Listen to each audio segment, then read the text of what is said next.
5 ans de chants et de prières Yoruba en harmonie. Un jubilé d'or pour la chorale Yoruba Saint-Charlotte de Djegandaho. Un événement célébré ce dimanche 20 juillet 2025 à la paroisse Saint-Michel de Zoupa dans le 2e arrondissement de Porte-Novo. 5 années d'engagement et de dévotion.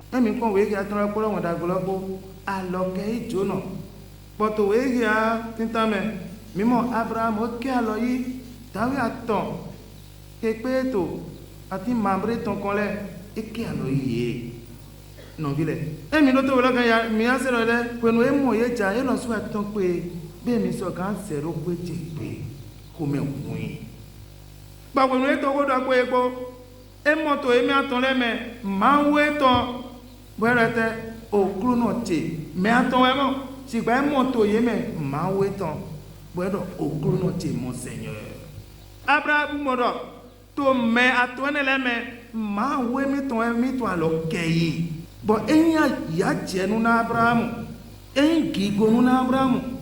Ba do na sie ton do. Yawo na esi. Fanifi. Bo bayi wo pere na mi ni jono eton. No vile. Nungo Sara ese tonu na asueton be. E ma hun do asueton si pe dide ko re. Bo basi nunge asueton do. Bato vivanu ete ine eyin to nani e o vide to tindi son kwe nem de krabo do kwe kanwe a o pogo no ete me enele ete edo ni yero ni ndo yena le ko akwe to egbe to kwe do pogo do bo kwe nenu Sara asitoe na ko tindo fi sun do po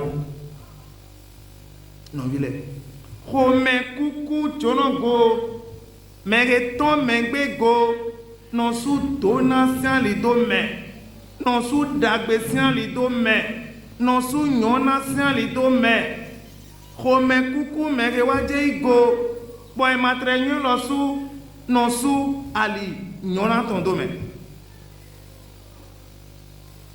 bon egbere yi se no egbe ton e do na mo kun je go do aloke ime de pepe mano yin fo kon gbere akonta ke mi no bi ba se gbe poroto àwọn ton sudo mi dele nu yan kan we bo mi no mo ko do to nu le kogo ime nu dagbe pepe eso kan do rete nu ejijo egbe mayon nu yo cho kan cho dile no do se gbere wa yi ye jamba yi gbigbono do ho na mebe big bono do wona me do bayi kavi ma bayi blo bo wenu ese ayi ka meton si ogbe ye manu tinu apon pere wenu edo to ayi ka meton si gbe bana so gbon fi bodo ayan le do to nu si se na su mi ton le mewe dona mi tonte nyona mi tonte dagbe mi tonte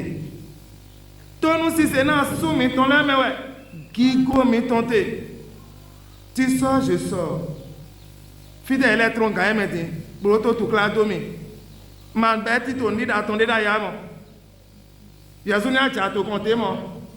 Kuno wa le blano ami. Man beti to nundi da tonde da yi. Wa to yazuni tombo etinde kona ye. No vile ensara do mo gbe lonu. To na eton na gbo ego.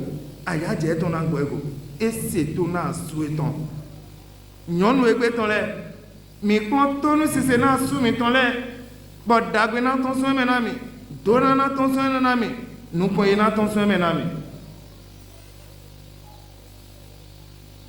asude ma ipebi asude ma ya no asude ma reto no mi no se to na su mi ton le o ran tiji ami same nongwa lo na ode nongwa na yisi no zombo mele posi e ga no pan kon le pan kon ma o ha no re konto po wana mere to kantile e no kon ye do po no kon aye to na do po no kon gbe ye to do po e no zombo e no lezu nu do po na do gbe do po lo na do ko do po na ma na. La mélodie d'un chant est par elle-même une forme d'expression qui souligne celle de la parole. Le chant permet à l'assemblée d'exprimer sa prière et sa foi. Les textes des chants liturgiques sont naturellement nourris par l'écriture. Ils citent ou font écho à la parole de Dieu. C'est pourquoi en chantant, on proclame, on évangélise. C'est pourquoi celui qui chante doit tout faire afin que sa vie corresponde à ce qu'il chante, à ce qu'elle chante. Chacun des membres d'une chorale devra dire « Je chanterai pour le Seigneur. Je chanterai pour le Seigneur. Glorieuse est sa victoire. Je chanterai pour le Seigneur. » Frères et sœurs en Christ, ce que l'on chante est souvent ce que l'on croit. Ce que l'on chante est souvent ce que l'on croit. Ce que l'on chante est souvent ce que l'on croit. C'est cela qui fait dire au grand Saint Augustin, qui chante bien, prie deux fois. C'est pas qui chante, c'est qui chante bien, prie deux fois. Que l'Esprit Saint soutienne nos choristes à bien chanter dans nos liturgies afin de nous aider à mieux exprimer notre prière, à mieux exprimer notre foi. Puis bon, quand on a de groupe maison, quand on a un choral maison, mais les pays c'est qu'on a un choral maison. Bon, il y a des qui nous n'ont tout comme autant. Aya jero na no tero pesa mi ton lo sume e na no tero hanu mi ton le me kuno na yeso ya jero pe ko na do popo mi ton do asen gbe ton gbe bo ki gbe to e na so ya do pesa mi ton le me. Un moment de reconnaissance à Dieu parrainé par le troisième adjoint au maire de la ville, 5 ans de chant Yoruba, 5 ans de foi. Il s'agit bel et bien du 5e anniversaire de la chorale Yoruba de la paroisse Saint-Michel de Diaganaho. C'est un plaisir pour moi d'être le parrain de toute la sélection pour parrainer l'événement. La fête est vraiment grande et c'est grâce à la vigilance, à la responsabilité du curé de la paroisse, Jean de Dieu Dansou, à qui ne ménage aucun effort pour développer cette paroisse. Depuis son arrivée sur cette paroisse, il ne fait que penser à comment développer cette paroisse, animée pleinement de bonne volonté. Et c'est pourquoi il a gagné l'amabilité des fidèles de la paroisse.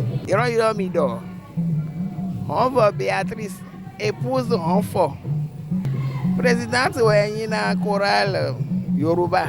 Pour moi, je attends. Elle dit òun ẹ̀tàn lọ́rọ̀ yan kó òwe ẹ̀tàn lọ́pọ̀ ẹ̀rọ yan bọ̀ ẹ̀rọ tó bíbí ìlànà mìíràn ẹ̀tọ́ òun lọ́hùn púpọ̀ ẹ̀sọ́ bọ̀ yẹn ló bí ẹ̀mẹ̀ musaba sí ìdòpó tó ànàgó fílẹ̀ mẹ̀ tó kẹ́tù fíjìjì wẹ̀ ń yàtse bọ̀ bàbá tẹ yín ọgbọ́n tọ̀ àyájẹ́ lọ ẹ̀ fífi tà wọn bọ̀ máa pò mí tó gbẹ̀ ká bọ̀ mí mọ̀ pé àtọ̀ àyájẹ́ lọ ẹ̀ gọ́fìlà. Maomi adondo mena ya wada chweton do chonkora loji yero mi do humenu modupe Bernadette Yolande ni directrice chorale Yoruba Saint-Charlotte de Diaganaho ko meje won aya je su do imbe kwelo to ku atonlie ndo pe na okuru no bo nde ma wa mede to mi me nungbo mede le yi ni ka so do pe mede vole wa donc au pas dit doé des ma son mingo na dondo père mi ton Dominique Ngbo do mi to we aton ba idin e ma yin ewu o mefo do fide mi te anagon le mansu donc mi ugunu le kede we donc we go alo na mi bo mi do yin titonto na inshallah to pe sha asi ojo ton be akunleji mi te fi Oui, Djagandaro Saint-Michel. Bon, mais il y a des chorales. Sainte-Charlotte, et bien il y a ton. Mais maman met en repos. Où est au Saint-Pierre-Saint-Paul? Maman met en là au Saint-Pierre-Saint-Paul. Et ouais, et au choral met au Cotonou. Sacré-Cœur. Donc, des fois, pas et là, évidemment, le choral même aïe. Donc, et ouais, Saint-Pierre-Saint-Paul. Les mille bails animation, bah, mon mi, et là, ah, choral le Dieu m'était dit. Donc, oui, nous t'as ton Dieu, les mille bails bonbon. Choral, on a ton fille. Et j'ai osé ton cas, donc, et à mon mille. Mon mille, on va pas formation, au décoral, l'automne, et à ton lieu. Donc, et bien, anniversaire, choral, l'automne. Donc, il y a une donc directrice doyenné l'automne. Donc, il appartient au Randidi. Doyenné, donc, il y a paroisse sous le pont. Wakaka Djagandaro. Donc, Bima, c'est d'un bon. Et puis, il y a des taous. Et Mimo, Ayadje, oui, à tonton, n'a plus de souhait en hiam. Il y a un homme à Djinako Anselme. Oui, il est secrétaire dans la chorale Sainte-Charlotte Djagandaro. Et mito pour nous à tonton pour nous chorale ton pour Djagandiji to à Missahome. Mito pour nous à tonton et ton doutou egbe. Vraiment Ayadje Dakode Weninami. Do Emai mime de belle ouais sok pour demain kaka ba do pour à tonton egbe. Vraiment comment tu es bon ma aussi tu as ton chomi. Bon mais va to pas dormir. Nos prières vont en son endroit et vient encore d'enclencher une aubaine, c'est-à-dire un bâtiment qui va couvrir la catéchèse, 4 classes en bas, 4 classes en haut. Et c'est ça la bonne nouvelle qu'il nous a annoncé aujourd'hui. Et ça tombe bien avec le 5e anniversaire de la chorale Yoruba. C'est vraiment heureux. C'est vraiment heureux. Gouverner, c'est prévoir. Et ça varie d'une personne à une autre. Donc, félicitations à lui. Nous l'encourageons. Nous l'encourageons vraiment dans ses réalisations. Il a vraiment le soutien des fidèles de cette paroisse et nous sommes prêts à l'accompagner jusqu'au bout. Joyeux anniversaire à la chorale Yoruba Sainte-Charlotte de Djagandaro. 5 ans de chants sacrés et de joie partagée.